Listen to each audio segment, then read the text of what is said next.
प्रिय भक्तगणों, आइए सुनते हैं भगवान भोलेनाथ की ये पावन कथा। किसी गांव में एक पति पत्नी रहते थे। पति का नाम गोपाल और पत्नी का नाम मोहिनी था। मोहिनी बहुत ही धार्मिक प्रवृत्ति की महिला थी। वह अपनी झोंपड़ी में रोजाना भगवान शिव की पूजा पाठ करती थी। एक दिन मोहिनी ओम नमः शिवाय मंत्र का जाप कर रही थी। उसकी यह प्रार्थना कैलाश पर्वत पर बैठे भगवान शिव सुन रहे थे और माता पार्वती से कह रहे थे कि देवी, ये कितनी मीठी आवाज़ है। यह मेरे अंतर्मन तक पहुंचकर मुझे मंत्रमुग्ध कर रही है। फिर माता पार्वती कहती हैं, आपने सही कहा है स्वामी। मोहिनी के इस जप से तो मैं भी मंत्रमुग्ध हो गई हूँ। भगवान शिव ने कहा, तुम्हें ज्ञात है देवी, उस झोंपड़ी में मोहिनी और गोपाल रहते हैं, जो कलयुग के कठिन समय में भी धर्म का अनुसरण करके आदर्श स्थापित करेंगे, जो देखकर कलयुग के अन्य पुरुष भी प्रभावित होंगे। फिर माता पार्वती कहती हैं, अच्छा स्वामी, मुझे सब कुछ विस्तार में बताइए कि कौन हैं ये दोनों पति पत्नी और क्या है इनका परिचय। तब भगवान शिव कहते हैं, देवी, मोहिनी इस समय झोंपड़ी में अकेली रहती है और गोपाल की प्रतीक्षा में उसे व्याकुलता हो रही है, जबकि गोपाल एक जमींदार के घर छोटा मोटा काम करता है।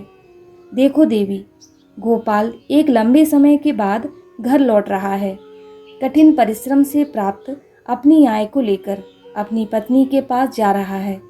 उसे अपनी पत्नी उतनी ही प्रिय है जितनी कि तुम हमें प्रिय हो। फिर माता पार्वती कहती हैं, मैं देख रही हूँ स्वामी कि आप उनकी प्रशंसा बहुत कर रहे हैं, परंतु मैं एक बात सोच रही थी कि वे पैसों के बिना कैसे अपना जीवन व्यतीत कर रहे हैं। फिर माता पार्वती कहती हैं, स्वामी, आपकी आज्ञा हो तो मैं उनकी परीक्षा लेना चाहती हूँ, आप मुझे आज्ञा दीजिए। भगवान शिव ने कहा, ठीक है देवी, जैसा तुम चाहती हो वैसा ही होगा। तुम उनकी परीक्षा ले सकती हो कि उनका भरोसा मुझ पर अटल है या नहीं। फिर माता पार्वती उनकी सवारी शेर पर सवार होकर पृथ्वी लोक पर पहुंचती हैं और इधर गोपाल अपने घर जा रहा था और उधर माता पार्वती एक बुढ़िया का रूप ले लेती हैं और शेर एक छोटी लड़की का रूप ले लेता है और गोपाल जमींदार के घर से निकलने से पहले एक चिट्ठी अपनी पत्नी मोहिनी को लिख देता है और उसमें लिखा होता है, मोहिनी, जब तक यह चिट्ठी तुम्हारे हाथों में होगी तब तक मैं आधे रास्ते तक पहुंच जाऊंगा। यहाँ सब कुछ ठीक चल रहा है। जमींदार जी मेरे काम से बहुत खुश हैं। उन्होंने एक खास चीज़ उपहार के तौर पर मुझे दी है। मैं तुम्हें घर पर आकर इसके बारे में बताऊंगा। मुझे सिर्फ उपहार ही नहीं मिला है, बल्कि एक बड़ा पद भी मिला है। अब तुम देखना, अब ये हमारी गरीबी जल्दी ही दूर हो जाएगी। तुम्हारी बहुत याद आ रही है और खास करके तुम्हारे हाथ के बने आलू के पराठे की। मैं जल्द ही घर लौट रहा हूँ, तुम अपना ख्याल रखना। तुम्हारा गोपाल। चिट्ठी पढ़ते पढ़ते मोहिनी की आंखों से आंसू आ जाते हैं और कहती है, आखिर बहुत दिनों के बाद मैं वे घर लौट रहे हैं। आज उनके लिए उनकी पसंद का खाना बनाती हूँ और घर के अंदर जाकर एक बड़े से डिब्बे का ढक्कन खोलती है तो वह डिब्बा एकदम से खाली होता है। तो वह कहती है, ऊपर वाले, इसमें तो कुछ भी नहीं है। अच्छा, कोई बात नहीं, उनके आने के बाद ही कुछ करती हूँ। उधर गोपाल बैलगाड़ी में बैठकर आ रहा था और सोच रहा था, पता नहीं मोहिनी को मेरी चिट्ठी मिली या नहीं। बहुत दिनों बाद घर लौट रहा हूँ, बहुत अच्छा लग रहा है। जमींदार जी ने मुझे सोने का सिक्का दिया है। उसे देखकर मोहिनी क्या कहेगी, क्या पता आय से हमारी गरीबी खत्म हो जाए। फिर गोपाल बैलगाड़ी वाले को कहता है, अरे ताऊ, जल्दी कीजिए, मुझे घर जल्द से जल्द पहुंचना है। फिर बैलगाड़ी वाले ने कहा, हाँ बेटा, चल ही तो रहा हूँ। जैसे ही गोपाल की बैलगाड़ी गांव के नज़दीक पहुंचने वाली होती है तो रास्ते में माता पार्वती और उनकी सवारी शेर, जो भेष बदले हुए थे, उनको मिल जाते हैं। फिर माता पार्वती गोपाल और उस बैलगाड़ी वाले को आता देखकर उस लड़की को मारने लगती हैं और कहती हैं, मर क्यों नहीं जाती कलमुही कहीं की। यह सुनकर गोपाल बैलगाड़ी को रुकवाता है और उनके पास जाता है और कहता है, अरे क्या हुआ माँ जी, आप इस बच्ची को क्यों डांट रही हो? तो वह बुढ़िया कहती हैं, देखो बेटा, इसके पिताजी सवेरे के काम के लिए बाहर गए हैं, पैसे लेकर घर आएंगे तभी तो खाना मिलेगा। यह इस बात को समझती ही नहीं है, मर क्यों नहीं जाती, कल मुँही कहीं की। फिर गोपाल कहता है, अरे नहीं नहीं, आप इसे डांटिए मत। फिर बुढ़िया कहती है, यह समझती ही नहीं है। ऊपर से घर का मालिक कहता है, किराया दो, नहीं तो यहाँ से चले जाओ। मैं क्या करूँ बेटा, बताओ, इस लड़की को लेकर तो मुझे भीख मांगनी पड़ेगी। फिर गोपाल मन में सोचता है, यह तो बहुत ही तकलीफ में है। मेरे पास तो जमींदार जी का दिया हुआ सोने का सिक्का है और कुछ नहीं, अब मैं क्या करूं? वो सोने का सिक्का मैं इन्हें ही दे देता हूँ। फिर गोपाल कहता है, माँ जी आपका नाम क्या है? फिर वह बुढ़िया कहती है, मेरा नाम गौरी है। गोपाल फिर से पूछता है, आपके पति कौन हैं और वे कहाँ पर काम करते हैं? फिर वह बुढ़िया कहती है, मेरे पति का नाम भोला है और वे काम करने के लिए बहुत दूर गए हुए हैं। फिर गोपाल कहता है, अरे आप भोला भैया की पत्नी हैं, मैं तो आपको ही ढूंढ रहा था। यह लीजिए, यह भोला भैया ने आपके लिए ही भेजा है और वो मेरे साथ ही काम करते हैं। मैं आपको यह सोने का सिक्का देने आ रहा था, अच्छा हुआ जो आप यहीं पर मिल गईं। इतना कहकर गोपाल ने वह सोने का सिक्का उस बुढ़िया के हाथ में थमा दिया। फिर वह बुढ़िया कहती है, तुमने तो मुझे बचा लिया और वे ठीक ठाक तो है ना, पर वहाँ पर वो सलामत तो है ना? फिर गोपाल कहता है, हाँ भाभी जी, वो बहुत अच्छे हैं, तो अब मैं चलूँ? फिर बुढ़िया कहती है, मेरा आशीर्वाद तुम्हारे साथ है। फिर वह बुढ़िया और वो लड़की वहाँ से चली जाती है। उनके जाने के बाद गोपाल सोचता है कि मैंने तो मेरा सारा धन इन्हें दे दिया, अब मैं मोहिनी को क्या कहूँगा? इस धन से मेरे घर की हालत थोड़ी सुधर जाती। यह आपकी कैसी लीला है भगवान। फिर माता पार्वती कैलाश पर्वत पर पहुंच जाती हैं तो भगवान शिव कहते हैं, देवी तुम्हारे बिना मुझे यह कैलाश पर्वत सूना सूना लगता है। फिर माता पार्वती अपने आसन पर विराजमान हो जाती हैं। फिर भगवान शिव माता पार्वती से पूछती हैं, कहिए देवी, जो कुछ मैंने कहा था क्या वह सत्य साबित हुआ कि नहीं? मैं तुम्हारी प्रतिक्रिया जानना चाहता हूँ। फिर माता पार्वती कहती हैं, स्वामी आपने सही कहा था, गोपाल निर्भीक भी है और बहुत दयालु भी। देखिए उसे जो पुरस्कार मिला था उसने वह भी मुझे दे दिया, सारे पैसे दान कर दिए, यही तो मेरी प्राप्ति है। उसने एक बार के लिए भी संकोच नहीं किया।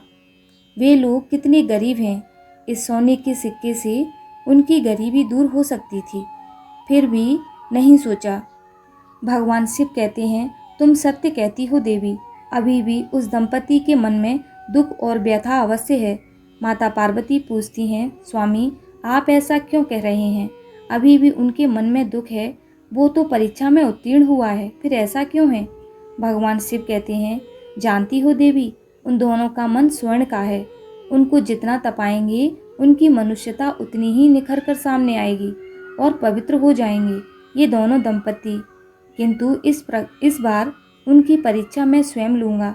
यदि वे मेरे द्वारा ली हुई परीक्षा में उत्तीर्ण हो जाते हैं तो इस असत्य के संसार में सदा सदा के लिए सत्यता की स्थापना हो जाएगी। उधर गोपाल को घर पहुंचने में थोड़ी देर हो जाती है तो उसकी पत्नी अपने घर में बने मंदिर में हाथ जोड़कर प्रार्थना करती है, हे भोलेनाथ, मेरे पति बस अच्छी तरह से घर लौटाएं, मैं इतना ही चाहती हूँ, उनका ख्याल रखना। तभी घर के बाहर से आवाज़ आती है, मोहिनी मोहिनी दरवाज़ा खोलो, मैं आ गया हूँ। फिर मोहिनी कहती है, ऊपर वाले सचमुच आप हमारे सहायक हैं, बस मैं आपसे प्रार्थना कर ही रही थी कि आपने उन्हें सही सलामत घर पर भेज दिया। फिर वह दरवाज़ा खोलती है और कहती है, आ गए आप, अंदर आइए। फिर गोपाल घर के अंदर आता है और कहता है, क्या हुआ, तुम तो बहुत दुबली हो गई हो। फिर मोहिनी कहती है, आपने चिट्ठी में लिखा था ना कि आपकी तरक्की हुई है और जमींदार जी ने आपको उपहार भी दिया है, अब आप मुझे बहुत सारा खाना खिलाएंगे, और फिर से मैं मोटी हो जाऊंगी। यह कहकर वो हंसने लगती है। फिर मोहिनी कहती है, क्या हुआ, आप चुपचाप हैं और उदास क्यों हैं? गोपाल कहता है, अब मैं तुम्हें क्या बताऊं। मैं सब कुछ लेकर के घर आ रहा था, लेकिन गांव के बाहर एक बुढ़िया और एक छोटी सी लड़की मिल गई। उनकी हालत हमारे से कई गुना ज़्यादा अधिक खराब थी, इसलिए वो उपहार और सारे पैसे मैंने उनको दे दिए। मोहिनी ने कहा, इसमें उदास होने की क्या बात है? गोपाल ने कहा, मैं इतना गरीब हूँ कि मैं तुम्हें 2 वक्त का खाना भी नहीं खिला सकता। मोहिनी कहती है, मैं यहाँ पर बहुत अच्छे से रह रही हूँ और वैसे भी अच्छे खाने पीने से ज़्यादा कीमती है आपका मन। आप बहुत दयालु हैं, सच कह रही हूँ। मुझे इसके अलावा और कुछ नहीं चाहिए। गोपाल कहता है, मैं तो घर खाली हाथ आया हूँ। मोहिनी ने कहा, आप जो दान करके आए हैं उसके लिए आप दुखी मत होइए। सच कह रही हूँ, आप पर मुझे गर्व है। आपने बहुत अच्छा काम किया है। गोपाल कहता है, लेकिन अब मैं क्या करूँ, घर का खर्च कैसे चलाऊँ? तो गायत्री ने कहा, आप एक काम कीजिए, सामने वाली ज़मीन खाली पड़ी है, वहाँ पर खेती कर लीजिए। गोपाल कहता है, तुम ठीक कह रही हो मोहिनी, अब मैं खेती बाड़ी करूँगा। अगर हमारा मन साफ है तो ऊपर वाला हमारी ज़रूर सुनेगा। मोहिनी कहती है, चलो आज खाने का बंदोबस्त हो जाएगा, मैं पड़ोसन से लेकर आई हूँ, आप बिल्कुल चिंता मत कीजिए। फिर अगले दिन गोपाल सामने वाली ज़मीन को फावड़े से खोदने लगता है और इस ज़मीन को खोदकर खेती योग्य बना देता है और उसमें गेहूं की खेती करता है और गेहूं की फसल अच्छे से उग आती है और गेहूं की फसल अच्छे से उग जाती है और बड़ी भी हो जाती है। बस अब उसमें धान आने वाला होता है। यह देखकर गोपाल और उसकी पत्नी बहुत खुश होते हैं और मोहिनी कहती है, आप देखिए अब सब कुछ ठीक हो जाएगा।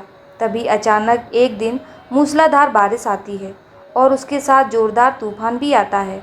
फिर गोपाल और उसकी पत्नी उठकर अपने घर से बाहर निकलकर अपनी फसल को देखने जाते हैं तो पीछे से उनकी झोंपड़ी भी उड़ जाती है और देखते ही देखते बाढ़ जैसी स्थिति उत्पन्न हो जाती है।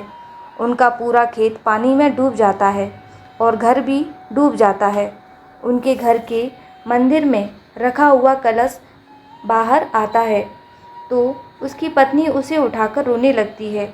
फिर अगली सुबह जब पानी उतर जाता है तब वह अपने खेत में जाकर देखते हैं तो पूरी फसल बर्बाद हो चुकी थी।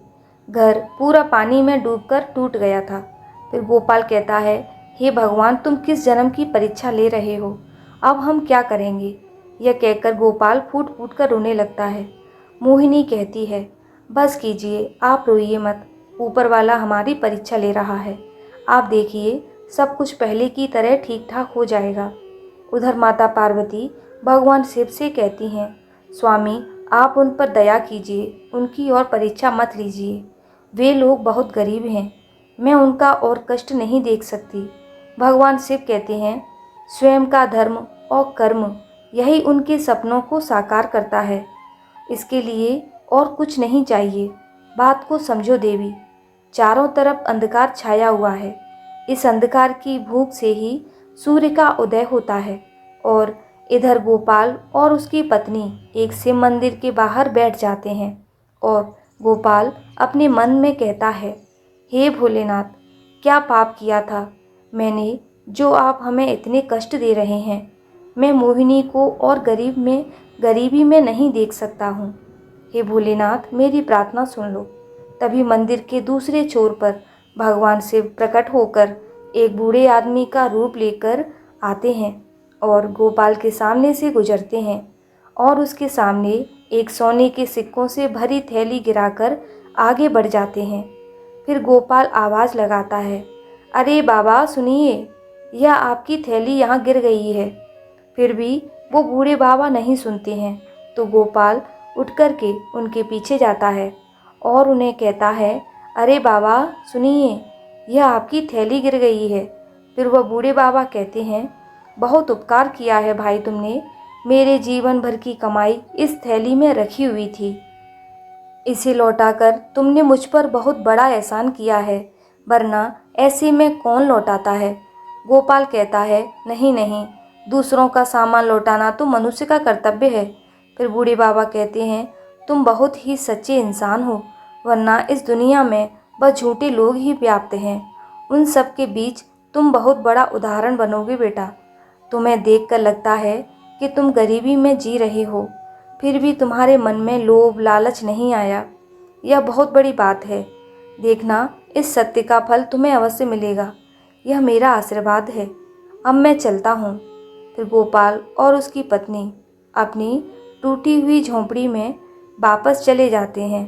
रात के समय मोहिनी गोपाल को एक गिलास पानी देती है और कहती है, ये लीजिए, आज भी पानी पीकर ही सोना पड़ेगा, ऐसे तो बुखार आ जाएगा। ऊपर से घर की छत भी नहीं है। फिर गोपाल रोते हुए कहता है, हे भोलेनाथ, मुझे माफ़ कर दो, मैं और नहीं सह सकता इस गरीबी को। अब मेरे अंदर सहन शक्ति नहीं रही प्रभु। तभी उनके घर के बाहर जोरदार प्रकाश प्रकट होता है। गोपाल और उसकी पत्नी घर के बाहर जाते हैं तो वे देखते हैं वही बुढ़िया और बच्ची और वही बूढ़े बाबा तीनों एक साथ दिखाई देते हैं। और थोड़ी ही देर में वे तीनों भगवान शिव, माता पार्वती और शेर के रूप में परिवर्तित हो जाते हैं। गोपाल कहता है, मोहिनी, कहीं मैं सपना तो नहीं देख रहा हूँ? भगवान शिव और माता पार्वती साक्षात हमारे सामने खड़े हैं। फिर मोहिनी कहती है, यह सपना नहीं है, हकीकत है। देखिए, भगवान भोलेनाथ हमारे बुलावे पर आ गए हैं। फिर दोनों पति पत्नी कहते हैं, भगवान शिव और माता पार्वती की जय हो। इतना कह करके वे दोनों उनके चरणों में गिर पड़े। माता पार्वती कहती हैं, तुम्हारा इतना साफ मन देखकर हम प्रसन्न हो गए हैं। ये जो हमने तुम्हारे पैसे लिए थे, तुम्हारी परीक्षा थी। तुम्हारा मन इतना साफ है कि सृष्टि के सारे लोग तुम्हें हमेशा याद रखेंगे। भगवान शिव कहते हैं, मैं तुम्हें वरदान देता हूँ कि आज के बाद तुम्हें कभी दरिद्रता का सामना नहीं करना पड़ेगा। तुम सदैव सुखी रहोगे और आज के बाद से तुम जीवन में हमेशा उन्नति करते रहोगे। फिर गोपाल कहता है, आपकी कृपा दृष्टि हमेशा हम पर बनी रहे। जिंदगी में जितनी भी मुश्किलें आए, हम सदैव केवल सही राह पर भी चलें, ऐसा आशीर्वाद हमें दीजिए प्रभु। भगवान शिव और माता पार्वती ने कहा, तथास्तु, और यह कहकर वे अंतर्ध्यान हो गए। अब गोपाल और उसकी पत्नी दोनों वापस घर में जाते हैं तो देखते हैं वे दोनों थैलियाँ उनके घर में पड़ी हुई थीं। एक थैली तो वो थी जो गोपाल को जमींदार ने दी थी और दूसरी थैली वो थी जो उस बूढ़े बाबा की सोने के सिक्के से भरी हुई थी। अब उस धन से वे दोनों पति पत्नी हंसी खुशी रहने लगे और उनका गुजारा भी अच्छे से होने लगता है। हर हर महादेव, जय माता पार्वती। हे भोलेनाथ, जिस तरह आपने अपनी कृपा उन पति पत्नी पर की थी, वैसी ही कृपा हम सभी भक्तगणों पर बनाए रखना और हम सभी के घर आंगन में आनंद मंगल बने रहें। जय भोलेनाथ।